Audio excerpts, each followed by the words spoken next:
हवा जोर जोर से गरज रही थी। बर्फ पुराने घर की खिड़कियों से टकरा रही थी। अंदर आग जल रही थी, जिससे परछाई पुराने फर्नीचर पर नाच रही थी।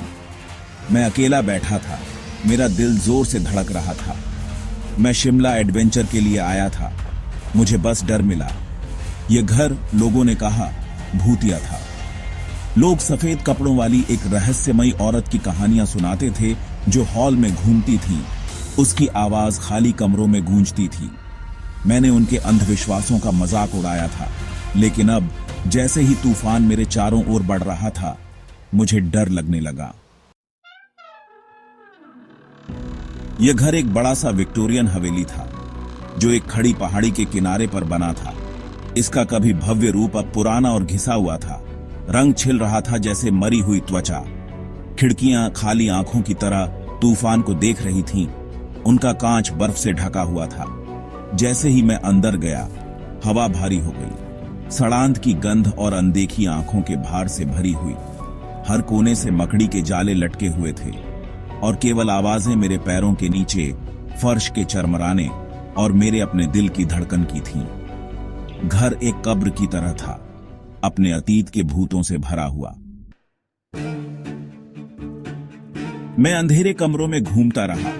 मेरी टॉर्च अंधेरे में एक कमजोर रास्ता बना रही थी। हवा धूल से भरी हुई थी और मैं दीवारों की दरारों से हवा की सीटी सुन सकता था, जैसे कोई मेरा नाम पुकार रहा हो। या यह सिर्फ हवा थी? मैं रुक गया, ध्यान से सुन रहा था। फिर से वही आवाज आई। एक हल्की फुसफुसाहट हॉल के अंत में कमरे से आ रही थी। मैं करीब गया। दरवाजे के हैंडल तक पहुंचते ही मेरा हाथ कांप रहा था। यह छूने में ठंडा था, जैसे किसी लाश का हाथ। मैंने दरवाजा खोला। मेरा दिल जोर से धड़क रहा था। कमरा अंधेरा था, केवल चांदनी की एक किरण से रोशन था जो पर्दों के बीच से आ रही थी। और फिर मैंने उसे देखा। खिड़की के पास खड़ी उसकी पीठ मेरी ओर थी। एक लंबी सफेद पोशाक में एक महिला थी। उसके बाल लंबे और काले थे। उसकी पीठ पर रेशमी झरने की तरह गिर रहे थे। वह अलौकिक थी, जैसे किसी सपने से निकली हुई हो, या एक बुरे सपने से। भाग 5। एक भयानक रहस्योद्घाटन। मैं एक कदम और पास गया। मेरी आवाज मेरे गले में फंस गई। एक्सक्यूज मी, मैं हकलाया। मेरे दिल की धड़कन तेज हो गई थी और मेरे हाथ पसीने से तर हो गए थे। हर कदम के साथ मुझे ऐसा लग रहा था जैसे मैं किसी अज्ञात खतरे की ओर बढ़ रहा हूं। कोई है क्या? महिला मुड़ी और मेरा खून जम गया। उसकी चाल धीमी और भयानक थी, जैसे वह किसी दूसरी दुनिया से आई हो। उसकी आंखों में एक अजीब सी चमक थी जो मुझे अंदर तक हिला गई। उसका चेहरा चाक जैसा सफेद था। उसके होंठ एक भयानक लाल रंग के थे। ऐसा लग रहा था जैसे उसने अभी अभी किसी भयानक घटना का सामना किया हो। उसकी त्वचा इतनी पीली थी कि उसकी नसें साफ दिखाई दे रही थीं। लेकिन उसकी आंखें थीं जिन्होंने मुझे हड्डी तक ठंडा कर दिया। वे आंखें जो किसी भी जीवन या भावना से रहित थीं, सीधे मेरी आत्मा में झांक रही थीं। ऐसा लग रहा था जैसे वे मेरी हर सोच को पढ़ सकती हैं। वे खोखले काले गड्ढे थे, जीवन या प्रकाश से रहित, सीधे मुझे घूर रहे थे। उन आंखों में एक अजीब सी गहराई थी जो मुझे अंदर तक खींच रही थी। मैं उनसे नजरें नहीं हटा पा रहा था। और फिर वह मुस्कुराई, एक धीमी क्रूर मुस्कान जो उसके चेहरे पर चीनी मिट्टी के बर्तन के मुखौटे में दरार की तरह फैल गई। उसकी मुस्कान में एक अजीब सी क्रूरता थी जो मुझे और भी डरावनी लग रही थी। मैं पीछे हट गया। मेरा पैर गलीचे के किनारे पर फंस गया। मेरे दिल की धड़कन और तेज हो गई थी और मुझे ऐसा लग रहा था जैसे मैं किसी भयानक सपने में फंस गया हूं। मैं गिर गया, फर्श पर जोर से उतरा। मेरी सांसें तेज हो गई थी और मुझे ऐसा लग रहा था जैसे मैं किसी अज्ञात भय से घिरा हुआ हूं। फर्श पर पड़े हुए मैंने अपने चारों ओर देखा, लेकिन वह महिला कहीं नहीं दिख रही थी। ऐसा लग रहा था जैसे वह हवा में घुल गई हो। भाग 6। सफेद साड़ी वाली औरत की दुर्दशा। जैसे ही मैं वहां लेटा था, मेरा दिल तेजी से दौड़ रहा था। मेरी सांसें तेज हो रही थी। मुझे ऐसा लग रहा था जैसे कोई अदृश्य शक्ति मुझे घेर रही हो। सफेद रंग की महिला मेरी ओर सरक गई। उसकी चाल धीमी और भयानक थी, जैसे वह हवा में तैर रही हो। उसकी आवाज, जब उसने बात की, तो एक धीमी शोकाकुल फुसफुसाहट थी, जैसे किसी ने सदियों से अपनी पीड़ा को दबा रखा हो, जैसे पेड़ों से होकर हवा आहें भर रही हो। उसकी आवाज में एक अजीब सी खिंचाव था जो मेरे रोंगटे खड़े कर रहा था। उसने मुझे अपनी कहानी सुनाई, प्यार, विश्वासघात और हत्या की कहानी। उसकी आंखों में दर्द और निराशा की झलक थी। वह कभी एक खूबसूरत युवती थी, उसने कहा।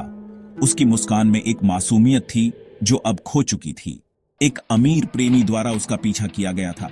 वह आदमी उसके लिए सब कुछ था, लेकिन वह उसे कभी नहीं चाहती थी।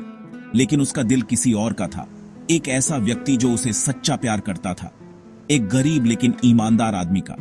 वह आदमी उसकी दुनिया था, लेकिन उनकी प्रेम कहानी को समाज ने कभी स्वीकार नहीं किया।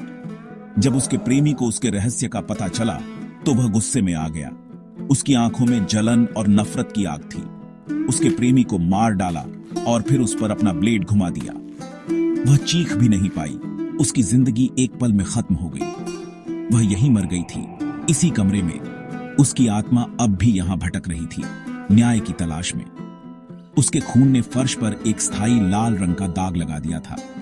वह दाग उसकी पीड़ा और दर्द का प्रतीक बन गया था, जो कभी मिट नहीं सकता। भाग 7, अनजान का सामना। मैंने उसकी कहानी सुनी। मेरा डर दया में बदल गया। वह कोई राक्षस नहीं थी, मुझे एहसास हुआ, बल्कि एक शिकार थी जो अपने ही दुखद अतीत से इस घर में फंस गई थी। मैं उसकी मदद करना चाहता था, उसे उसकी पीड़ा से मुक्त करना चाहता था, लेकिन मुझे नहीं पता था कि कैसे। जैसे ही भोर की पहली किरणें अंधेरे से छेदती हुई, सफेद रंग की महिला फीकी पड़ने लगी। मेरी मदद करो, उसने फुसफुसाया। उसकी आवाज धीमी होती जा रही थी। मेरे प्रेमी की अंगूठी ढूंढो, यह श्राप को तोड़ने की कुंजी है।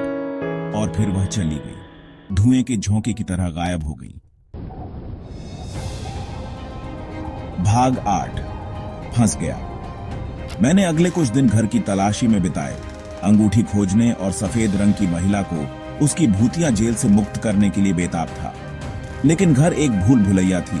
इसके कमरे परछाई और रहस्यों से भरे हुए थे। मुझे लगा कि आंखें मुझे देख रही हैं। मुझे लगा कि कोई मेरी दृष्टि से परे दुबका हुआ है। अंत में अटारी में फर्श के नीचे छिपा हुआ मुझे एक छोटा धूल भरा डिब्बा मिला। अंदर फीके मखमल के बिस्तर पर एक चांदी की अंगूठी थी, जिसकी सतह पर एक नाजुक फूलों का पैटर्न उकेरा गया था। यही होना चाहिए था। भाग 9, बचना। जैसे ही मैं अंगूठी के लिए पहुंचा, घर मेरे चारों ओर कांपने लगा। दीवारें हिलने लगी और छत से धूल गिरने लगी। ऐसा लग रहा था जैसे घर खुद ही जीवित हो गया हो, मुझे रोकने की कोशिश कर रहा हो। हवा चली, खिड़कियों को उनके फ्रेम में झकझोर दिया। खिड़कियों के शीशे टूटने की कगार पर थे और बाहर की हवा की गर्जना ने माहौल को और भी भयानक बना दिया। तापमान गिर गया और हवा सड़ांत की गंध से भर गई।